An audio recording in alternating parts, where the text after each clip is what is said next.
Hi, thank you for being here. And now we can start. Yes, so this is the panel talk called FLOOR.TIPS, how to get away from meta. What was it? Something like that. And we are not going to give you the answer on how to escape meta, but we can hopefully give you some alternatives to some of the things there.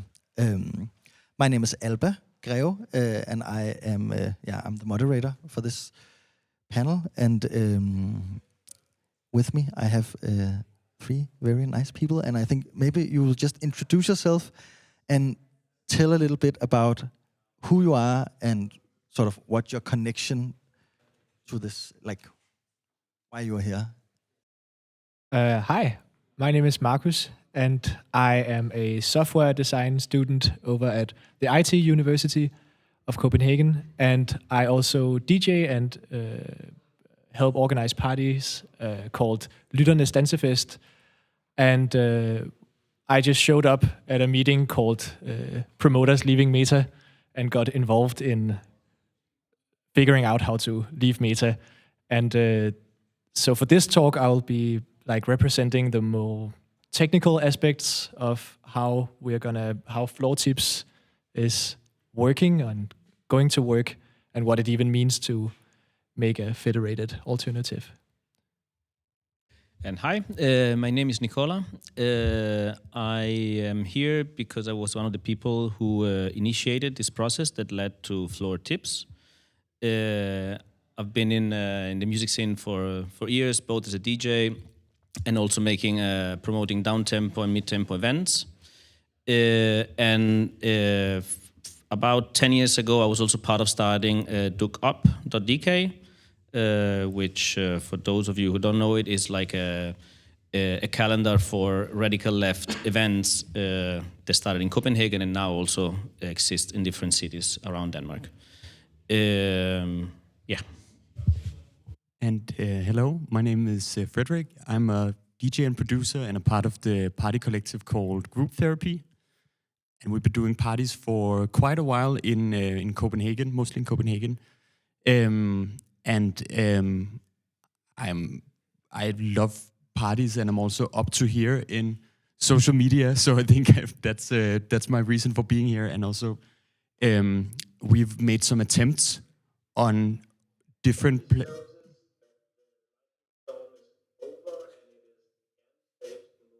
Was it?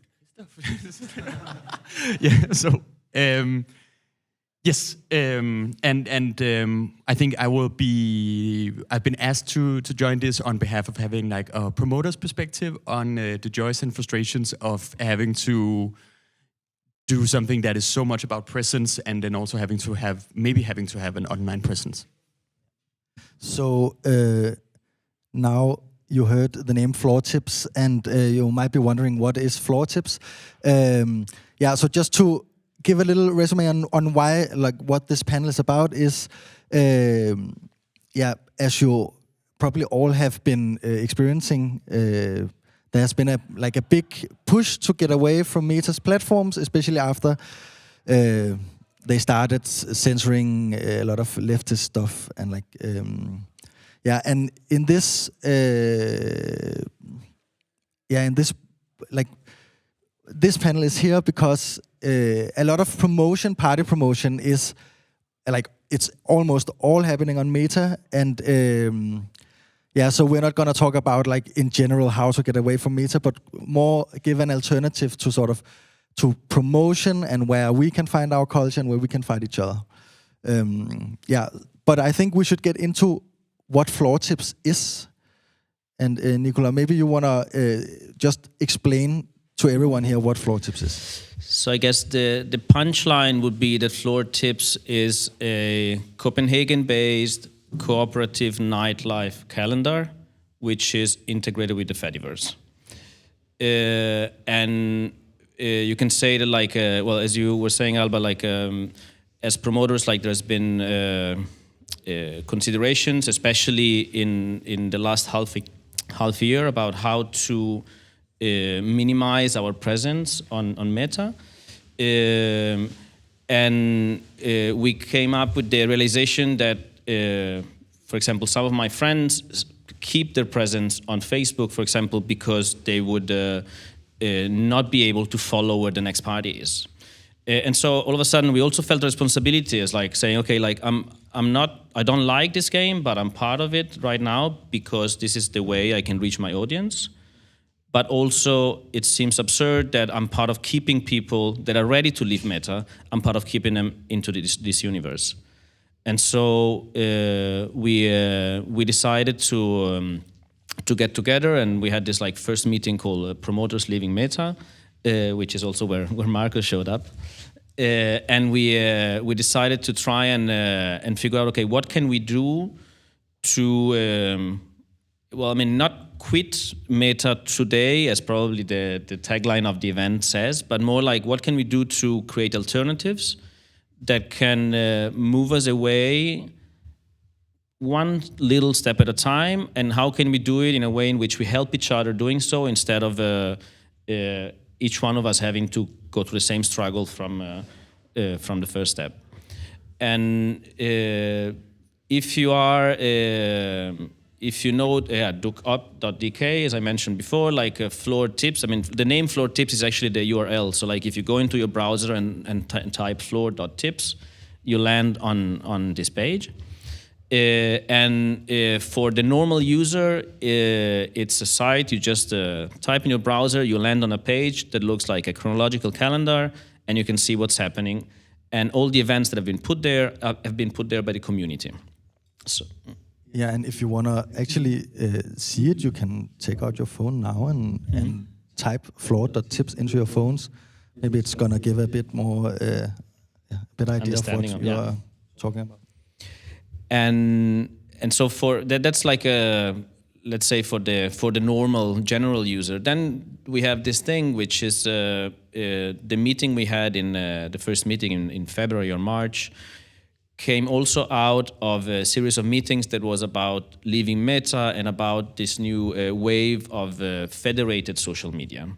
Maybe some people have heard of Mastodon, maybe some people have heard of PixelFed, and it's a different, like a new generation of social media, and FLOOR.TIPS integrates with these, meaning that if you have a user on one of these platforms, you can follow, let's say, Group Therapy, and when Group Therapy makes an update on FLOOR.TIPS, you receive the update on your feed of your Fediverse account, like whether it's PixelFed or Mobilizon, in the same way as you would do today on Facebook, right?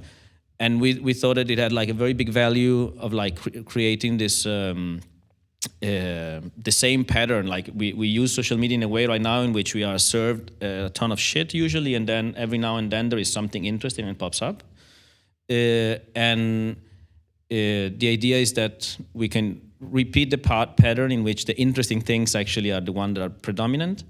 And if you follow a certain amount of promoters, for example, you are served these events in your feed.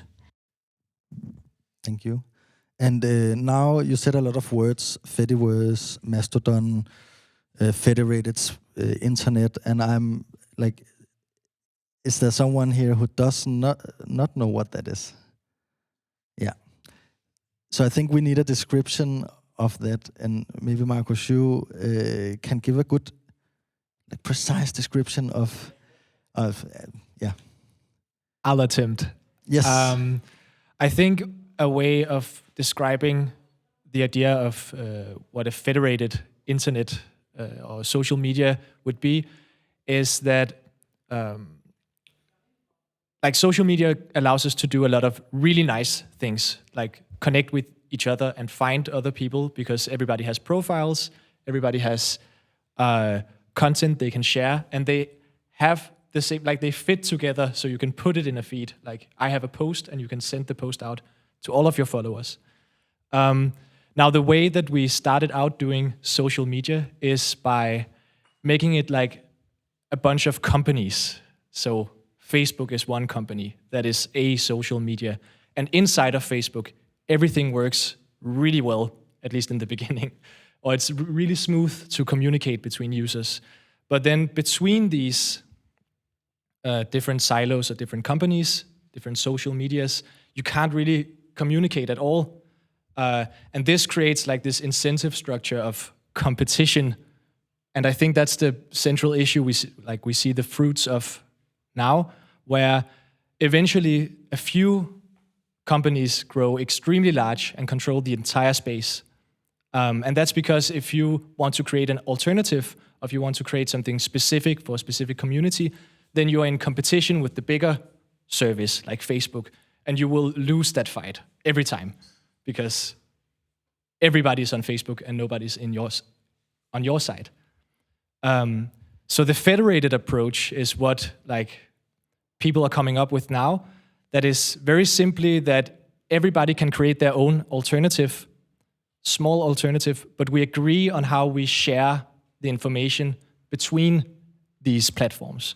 So we make this really focused mini social media that just has events in Copenhagen for dancing.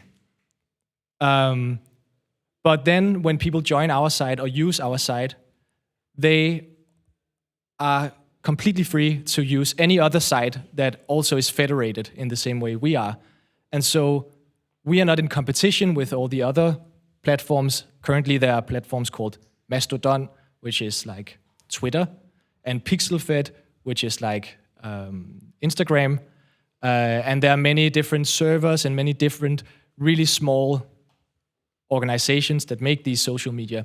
And we can talk to all of them, and they understand what we are saying also. And so instead of competing with them, we are actually collaborating with them, or we are like helping each other out. And I think that's the thing, that's why this will be a better alternative to Facebook or like to Meta and to these big platforms, is that in this way, we encourage collaboration and decentralization, so we don't end up with one American billionaire deciding what the algorithm is for how people are finding events in Copenhagen, which is kind of weird. That's how it works right now. That's the way I think about federated internet, at least. Thank you. And yeah, and that seems, I think it seems really smart, and like it's very nice with this local approach to it. And for like you, as part of group therapy, have a lot of accounts. Yeah, and a lot of, like, you've really sort of tried to branch out promotion also into the Fediverse and like away from Meta. And you also talked about you want to do mail, like emails, like back to the roots. And like what, except from having like a lot of accounts and a lot of like, what challenges have you sort of met in trying to actually do that move away from Meta? Like, what is it that you miss from Meta? Like, I think there's a lot of different challenges. One of the challenges is that we have to do group therapy as a joyful activity, and that doesn't mean that we can only do joy. And there's also like, you know, how the sausage is made when you do a rave, but we're trying to make it a fun and pleasant experience. And then there's this aspect to what it means to interact with our guests. And there's one, like an aspect to it, which is like the pure kind of like party promotion, which is basically just telling there's going to be a party, it's at this date, this is the lineup, these are the specific kind of rules that we want, or the community approaches that we want at our party. Please show up if you feel like it. And having to do this in a way that is, if we only do this on like the big social media platforms, having to find out when we post something in order to reach people. We had a poem that said ass, I think, and got shadow banned.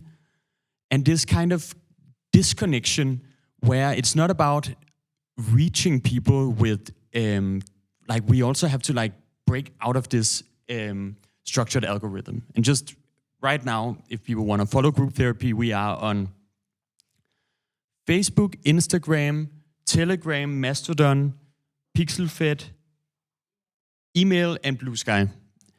And I think one of the frustrations that we also have, or like we have a huge blind spot. I have no idea how people know that we do a party. And I think also I talked to a friend yesterday that also said, oh yeah, maybe there's also the word of mouth approach. And I think we really have a strong responsibility to, also like you say, to offer alternatives. And I really don't want group therapy to be the reason why people feel like using Instagram. We're also on Resident Advisor. So I think that there's this aspect that I also know that there are people that are then sending me a text message asking, just like, yeah, when is the next party? And just like, did you not get any of our million notifications? Yeah, and at the same time, I think we in group therapy are super privileged in the sense that we have been around for a long time and we really have regulars that really, really show up. So we also have a huge responsibility in kind of like what kind of medias we're normalizing. Because if we can do a party and we can expect 500 people to come, then for especially newcoming and smaller promoters, or also promoters that cater to a very specific audience, like if we have to like battle the algorithm a little bit, they have to like fight it. Like I love the bedside parties. I never see anything about it online because it's just been blocked to shit. Yeah, so there's a lot of frustrations in that. And that's also what's really smart about FLOOR.TIPS. And you want to say something? Yeah, I want to say something because I think this is something that I find very interesting of an approach like the one with FLOOR.TIPS, and also why, for example, I hope that when we launch in September, we will be able to reach out to well-established crews and people that make events that are hopefully going to join this. Because I think also there is a form of a... And that's also what I meant earlier when I said we have to figure out how to do this in a way in which we help each other doing so. Because if the link that group therapy sends out on the email, for example, doesn't lead to a Facebook event, but leads to an event on FLOOR.TIPS, then the guests that would like to check the lineup, make sure they understood the date or read the safer space policy, whatever, they would go there and see what's there. But also they will be offered with a list of the other events that happen. And that's maybe, whatever, it's a couple of friends who are throwing a rave in the forest, and it's the first time they ever throw an event. And they don't have the followers, they don't have the connections maybe. Facebook doesn't know that they have valuable content to push, so it's not going to be pushed. So in a way, like it opens up for using the visibility that we have collectively in the scene to lift each one of us up. And I'm sure, like, yes, sometimes there will be events colliding on the same evening, and that could be annoying. But I think in the long run, we have more to gain in sharing visibility and in sharing and in presenting to our communities each other's events than what we have to lose. And I think that sort of, in my head at least, leads into a question about moderation. Like, because now you say you're struggling a lot with the algorithm. You don't see bedside parties because they get shadow banned. Like, how, I think maybe that's for you, Marcus, like how does moderation work there? You don't have an algorithm, you don't have sort of an algorithm reading text. So is it human moderation? Like, who does it? What's the politics of, like, who is allowed to make an event on FLOOR.TIPS? Yeah. Yes, very short answer is it's human moderation we will be using. And currently that is very easy because we have not yet officially launched FLOOR.TIPS. So there are very few users to moderate currently. But in the longer run and like the reason why we will stick with human moderation is that I think I've also went to quite a few meetings on leaving Meta, not for promoters, but like in general. And one of the things that keeps coming up for people is that the frustration that people really like to actually have moderated content, and people actually enjoy moderating even for free. I think Analyse og Tal, I think they're called, they have made like a huge investigation into like the Danish Facebook group communities, and they see that people are working so many hours for free to moderate content on groups that they think are important and interesting. So I don't think the issue is a lack of willingness to moderate or volunteers to moderate, and I think people enjoy it a lot. But I think again that so in that way, I don't think it will be a problem to have a social media that's mainly humanly moderated. And I think the reason why we don't see it currently in Facebook like this, it's way more algorithmic and way more obscure, is that they need it for business purposes because they need to sell their algorithm to advertisers. And they also, for competitive reasons, they need to not spend too much money on moderating, on hiring actual moderators. So I think that maybe I'm getting off track, but it's just to say that we will be using human moderation, and I think that's really not difficult to do, especially when we have such a specific focus on what our website is for. Did I miss a part of your question? Yeah, I think like I'm still curious on like who is allowed to use the website. Like, is there events that you will not allow? And of course, it has to do with the dance floor. But is there certain parts of the political spectrum? I mean, now it's like it's not a big sort of community, but it's also something that's growing quite a lot right now in Copenhagen, and there's a lot of big commercial players moving into the space right now. And you have like Boiler Room has just been in Copenhagen, which is, I mean, supports like owned by an Israeli company, and like so there's all like there are also like big politics are also moving into the scene, and it is a political scene. So in that sense, like who chooses the politics? What are the? Does it make sense? Yeah, it makes sense. I think currently we have the way we've discussed it right now is not. We don't have a official politics of FLOOR.TIPS. I think we agree quite a lot, the people in the group making FLOOR.TIPS, but I think right now we're focused on making the site accessible for the people who want to use it. I also think that in terms of again, because it's very clear what the site is about, it's about a specific region and specific kinds of activities.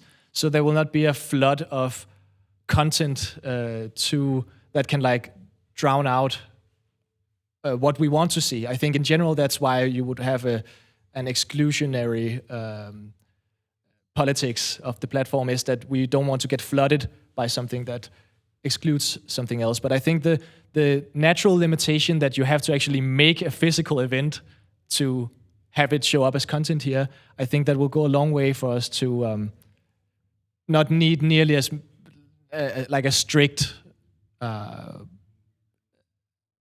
gatekeeping of who can join. So right now it's open for anybody to make an event, and we will keep it that way until something goes wrong, I think.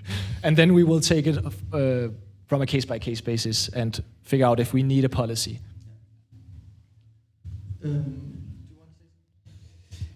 No, I mean, maybe, well, yes, but it's just because when we started Look Up back, in 2015, whenever it was, maybe earlier, we spent so much time discussing exactly like where does the line go, and where is the gray zone where we can maybe tolerate one event, but we don't want to be flooded by these things. And then there was, of course, the no-go, like no neo-Nazi kind of event and this kind of thing, right? And I think in retrospect, many of those hours were a waste of time because the actual usage of the site turned out to be very different, and the scenarios that we imagined would happen never happened. So we never had to moderate neo-Nazi content, but maybe we had to navigate on whether someone offering like an event where there was like an entrance fee, was there a for-profit event, or was it a workshop that just covered the cost? You know, like it was like a different kind of discussions than what we had in the beginning. And so like now we also were like, okay, let's see what happens when we started. I think we have, as Marcus said, also we have like a fairly shared rooted values. So I think, for example, that as soon as like an event clearly discriminatory, for example, popped up, then we were very quick to say, well, this is not a platform for it. But the rest we were like, okay, let's see how this develops, let's see where it goes, and let's see what makes sense to bring up. Yeah. Well, like group therapy also has something that I noticed being a follower on Instagram of group therapy is that you have a very, I feel like you have a very direct interaction with your community and your users, if you could say it like that. And that's something that that's not something that FLOOR.TIPS offers, which is very, which is very specific for Instagram, which Instagram is really, really good at. And like, what does it mean for you in group therapy to have that direct interaction? Yeah, that's a good question. I think it's important to remind ourselves that we have a very good connection to parts of our community, and to constantly remind ourselves that. And I think we also, after some time, also really kind of learned the disconnect between social media and a party, and the feeling of like we were many parties into just like I don't think anybody's going to show up today. The Facebook event is just been blocked, and this is going to be the budget is going to fail, and so on. And there's like such a disconnect to that. So I think we also have very different opinions about this in group therapy, about like what it means to have an online presence, and also like there's also an element of social media that also really just lowers the bar for interaction so much. So it's just like, is interacting with our community opening a platform for people to like something, or is it a way where we can also feel like we can be held both accountable for the things that we do, and also to what degree that we we also had a lot of talks about like how we should use it as like the responsibility that we have as a kind of actor, also when it comes to political content, and to especially speaking out for Palestine. So I think one of the things that I think very much in connection to this is related to what you're saying, is that we need to get away from this idea of unified platforms. So I'm hoping that if there's people that think that the best thing about group therapy is that leading up to the parties, I can read small descriptions about all the artists coming. I can listen to the mixes that they share, and we try to make this a personal thing and make it clear both to the artists but also to the guests, like, why is this? Like, why are we freaking out about this? Why is it a nice thing? There's also people that are incredibly important guests that don't give a shit about that, and they just show up. And sometimes they don't show up because it drowns in that other stuff. So even though I hate that a part of our like launching a party means that you have to log into 15 different things right now, and then, you know, for some reason I'm sometimes the designated social media manager, and then I get the opening time wrong, and then you have to re-log in, and yeah, but maybe it's the price to do right now. It's like a little bit the shitter in party promotion. But I think it's very, very important that we take our responsibility in offering alternatives up. And I think for me, it has been, like I also said in the text for this, that I'm pro email.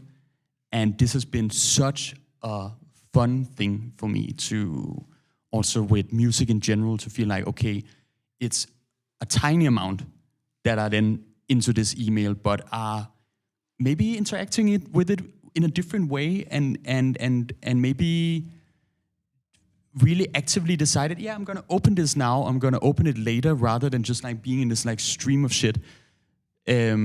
So unfortunately, I think the way right now is to be that we have to be reachable by our guests. So that means that we have to be present in different places, but also for serving different kinds of interactions that people could want.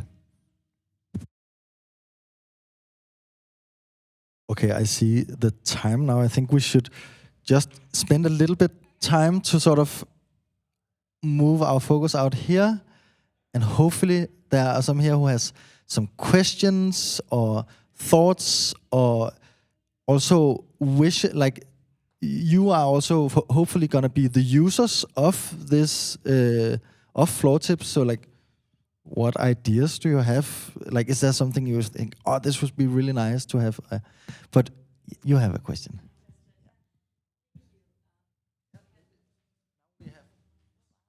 Thank you. Thank you for your thoughts. I have a thought. So in Berlin right now, where I live, a lot of the parties are moving to Telegram groups.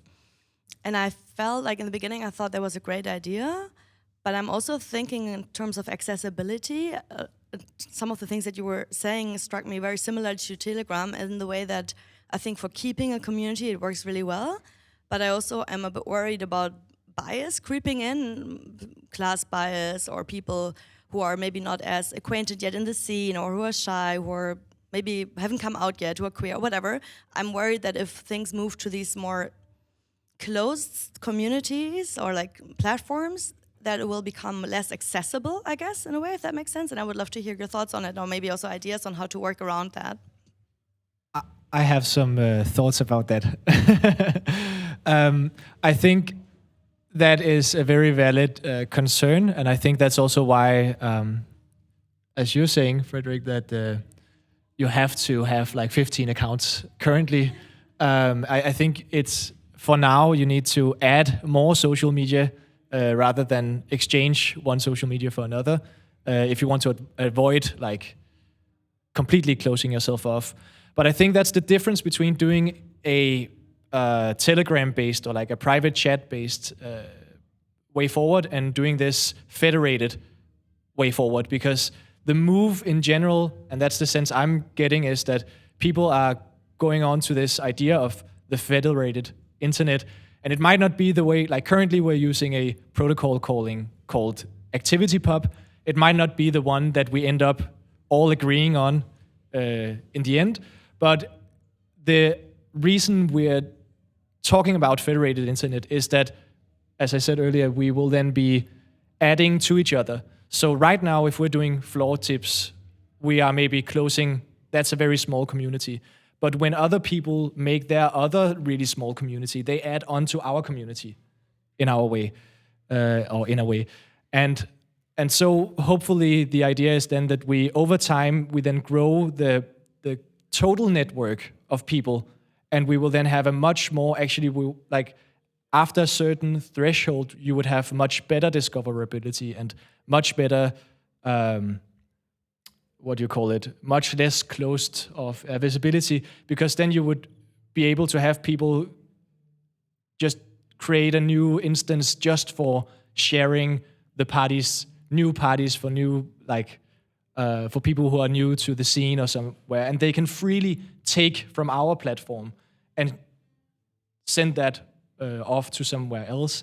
Or you could come up with a site that just has a new algorithm for showing off the different events in different cities. So I think right now you can't just move away from Meta if you don't want to be undiscoverable. But on the long term, going with this federated approach, we will like regain so much, and we will become way more open as a community.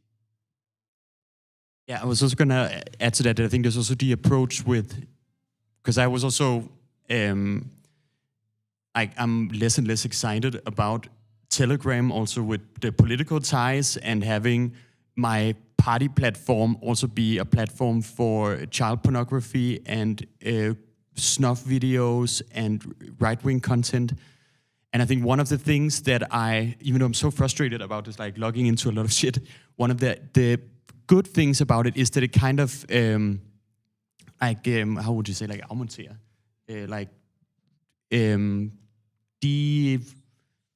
Destructures this idea of our amount of followers having a certain kind of importance or a weight. And I think this is both a very important exercise for your own self-compassion and your self-worth. But I could also think this is like, oh, no, we can't delete our Instagram because all these followers that we have on Instagram, and ideally, like putting the eggs in a lot of baskets also kind of devalues your accounts in some kind of way. But I agree to your point about the in and the out groups, that there's parts about the private chats or the private groups that are very good for separatist events. And I live in Barcelona, and if you're invited to a group chat, that's going to be a really nice party, because but don't tell anyone about it, because it's going to be an illegal one. And I think Copenhagen maybe has there's more like forest trans scenes and so on, but also to a higher degree, it is kind of easy in Copenhagen to maybe have one overview of what's happening tonight, while with the size of Berlin, that's just like too much. So I think there can also be different approaches to different scenes.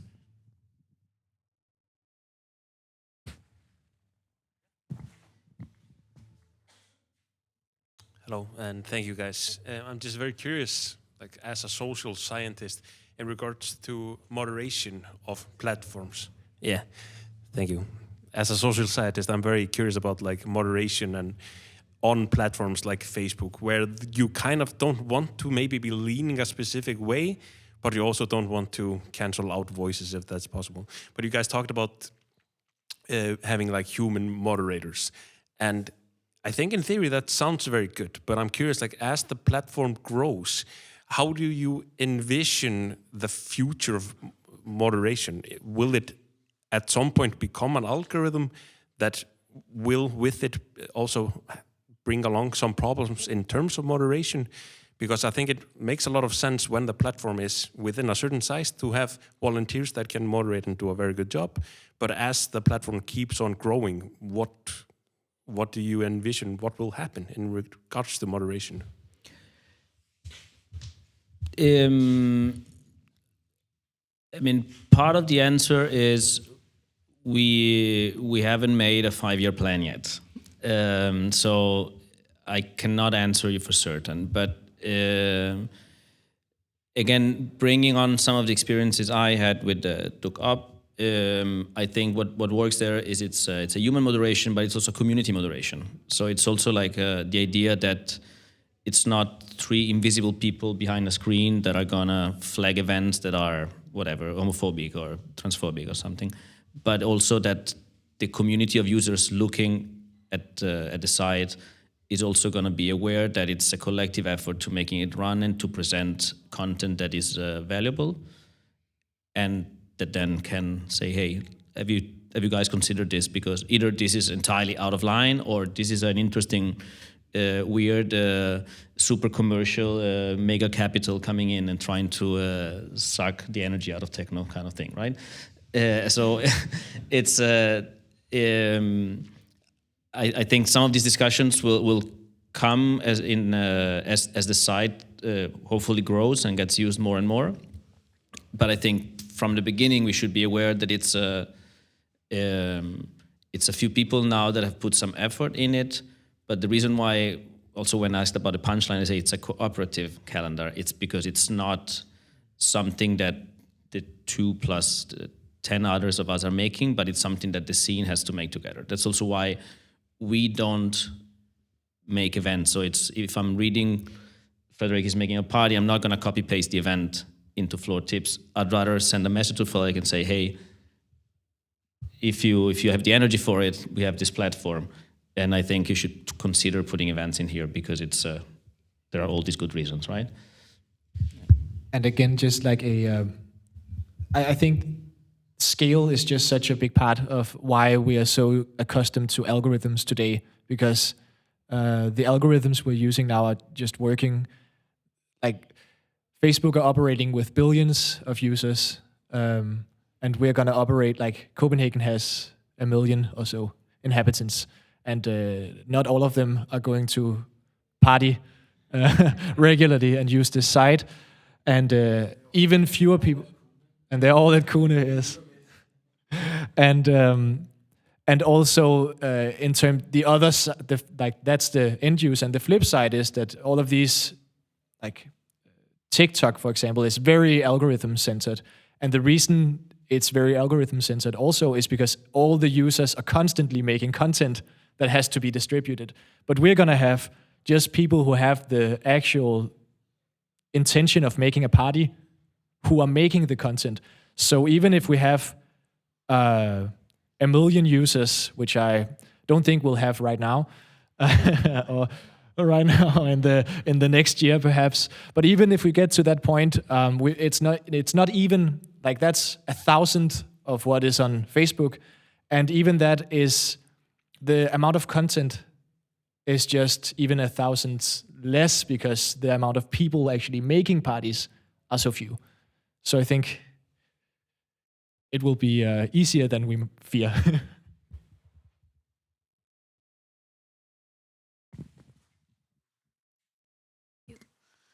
Thank you. I was wondering, when now we talk about scaling and growing it, but like how are you actually doing that?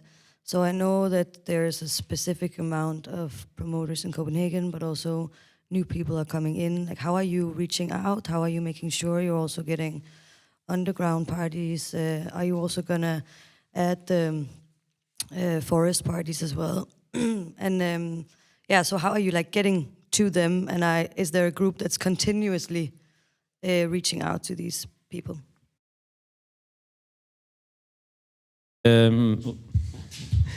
We have to begin with, we're launching in September, and we're launching with 3 events over the span of 10 days. And one is a party, it's the third one, just to celebrate that this thing is online, and also because it's the whole purpose of it. And then the other 2 are workshops that are directed, one specifically for promoters, and one specifically for like, guests and dance floor enthusiasts. And the idea is to try and target specifically promoters and invite them into like how this works, and this is how you make the best out of it. This also give us your feedback and all this. And I think part of it will also be the hard task that we have ahead of us, which is one thing is like launching it and everything looks fine, but how do we make sure that people use it in the long run, and how do we embark new people, new promoters? And I think what I said earlier with like me writing for like, hey, there is this event, it looks really nice, would you consider putting it over here? That in the early days of Look Up, for example, that required much more energy than the moderation. Going like, okay, you have like a support event for Palestine, or you have a demo, or you have like an anarchist bike workshop. It's really cool, but I can only see it on Facebook. We are starting this platform up called Look Up. Why don't you come and have a look and put it there? And I think this really like, it took a long time for people to learn it and remember it, because much of it is just kind of muscle memory, right? I make an event, I make it on Facebook, I share it to all my friends, that's it, done. I can go on with my day and people will show up. And in this, we have to kind of go out of our way of doing it and do something else. And I think what worked for us back then with Look Up was that at some point we were annoying enough to the people who were making events that people actually took it up. So Ungdomshuset, for example, and Folkets Hus and Bolsjefabrikken, they took it up in their booking group meetings, and this became like a a standard thing that they would do when they had new events. And all of a sudden, when you had like bigger players that, well, event-wise, that had like many events that used the site, you had enough info on it that it was interesting for the user to come and check it. And then you would also find a small pop-up event in the forest that no one ever heard of. And so it's this balance of like poking to people and nudge them to also use the site until it becomes like an ingrained thing that you do. So when instead of 15 different accounts, then there's a 16th different thing you do. And when people begin using it, so it's also like, I would say for Duck Up, for example, now it's many years ago we started it, but it's also like this, for that scene, it's a very natural thing now to, when you prepare an event, you maybe make a Facebook event, maybe not even always, but you put it on Duck Up because that's the user base you want to have. And back in February when there was like the biggest wave of anti-meta we're leaving, we had more than 100,000 visits every 14 days, right? For a site that started as a little leaflet that we sent per post to collectives in Copenhagen, it was really like and all of this is just because with time people use it and tell the others, well, if you're new in Copenhagen, you can check the events that are interesting by going on this site, for example. Or if you are a new promoter, maybe instead of just putting it on Facebook where you have no visibility, you can also put it here, because then when people go and check Fast Forward or Group Therapy or whatever, then we'll also see your little forest rave. And just maybe this is a good time to just say that if you want to join us, like in reaching out to people or like join the I don't know, the group behind FLOOR.TIPS, or have any ideas or feedback or I don't know, anything at all, we have an email and it's called admin@FLOOR.TIPS. So please write there. I don't know if we have any other profiles that's not FLOOR.TIPS itself. So use the good old email to get in contact with us, because then we can maybe find some people we otherwise wouldn't have. And can you find the email on the website? Yes, you will be able to find it in a week's time, or maybe 3 days. It will show up there at the bottom of the website when I get home from this festival.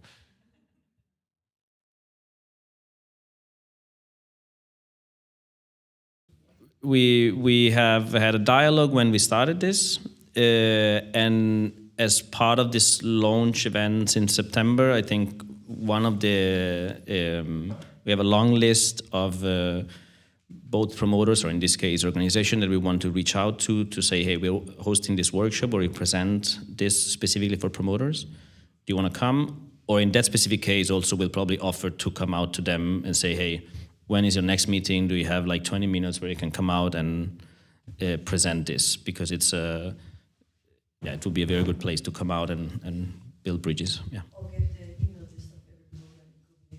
Yeah. Okay, I think we have time for one last comment or question or.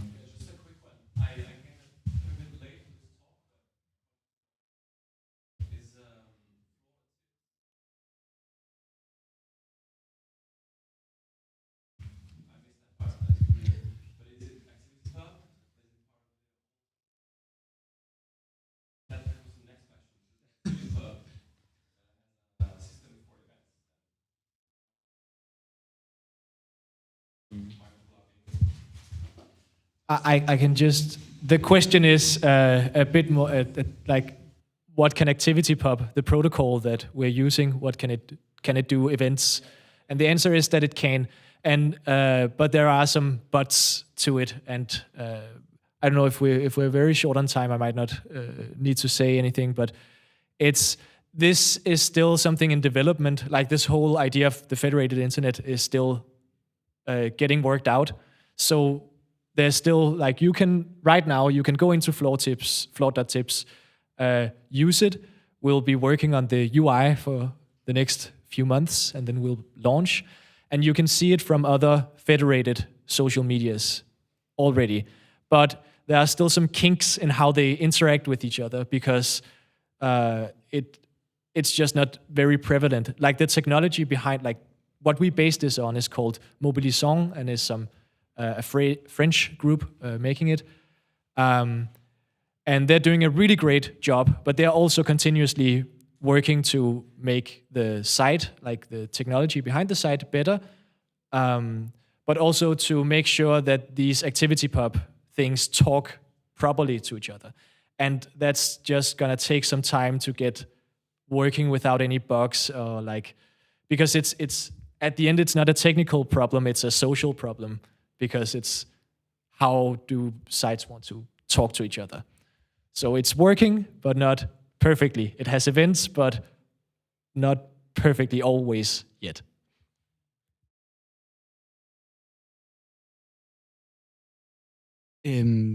So I think it's a huge responsibility, and I think one of the things that's important, and it's a little bit, I also felt it was so ironic to share about this talk on Instagram. But I think we continuously try to let people know that we are available on different kinds of platforms, and try to offer up these alternatives. And then I think the big kind of question that is very tricky is also just like, where's the limit to what we contribute to, and like what element of being on, especially promoting parties on Instagram, is promoting good, and what is it, like some kind of hostage situation for us? Would we join as it is right now? And I think that answer is no. So I think that there's a huge discussion with that, and also the nightlife scene is super, super volatile, and like we do it, like it's not about reaching everyone, but it's about reaching the people where this party matters to them, and that's the danger that we're kind of facing. And I think one of the things that I feel like is a huge blind spot for us, and maybe for promoters in general, is that I have no idea how people know about our parties. So to what degree am I, or are we, overestimating this danger and putting some kind of alignment between just like, okay, we had a lot of people going for the last party, so that's because we've been good at posting? Or was it because the weather was shit and a lot of people felt like dancing? So I think that's also a way that these kind of talks can hopefully move forward, is to remove power from a singular platform, and hopefully also create a lot of information that can create both like comfort and incentive, and ultimately hopefully a lot of joy in spreading news about a party.